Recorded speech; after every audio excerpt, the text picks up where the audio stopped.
this video, we are going to talk about one of the advanced features in Tosca, the ActionMode constraint.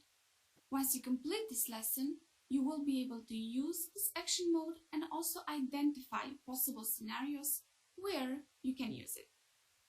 To accomplish these objectives, we will cover the following topics. What exactly is the action mode constraint? Why can it be effective when creating your test cases? And where and how can you use it in Tosca? Constraint is a type of action mode that allows you to identify one specific item in a list of similar items. The item you are looking for needs to be uniquely identifiable.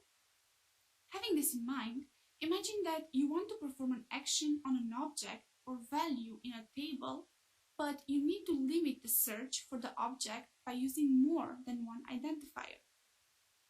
Let's see how this looks like in the demo webshop with a real example. In our shopping cart, you have the following products: Music 2 with the price of 3, Music 2 with the price of 10, and you also have a book that is also priced 10. Now, you want to delete the Music 2 product worth of 10, but it is not enough to search just for the product called Music 2, as there are more than one. And neither is enough to search for a product with a price of 10, as also there are more than one product as well. What you can do instead is to search for both product name Music 2 and the price 10. This means that you need to find this particular product and then delete it by looking for its name. In Tosca, you will do this by specifying the data to steer in the products table from the test step. Now, we have seen that the action mode constraint will allow you to find or identify a row by searching for specific values within it.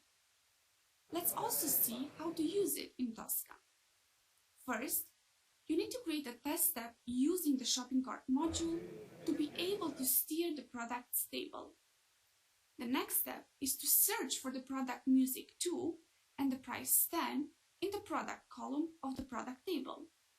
To do so, in the products table from the test step, you will create the price and product rows and set the action mode to constraint. This will tell Tosca that both of these values must be met in order to select the appropriate row in the products table. Tosca will then be able to find the item in the table regardless of the row it appears in. You can actually tell Tosca to select the button Remove and update the shopping cart.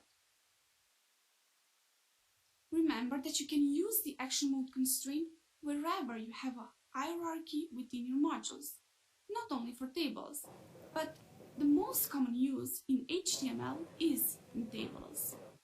And this already brings us to the end of this video. And now you have a better understanding of what the action mode constraint is and how to use it. Put your knowledge to test with this exercise.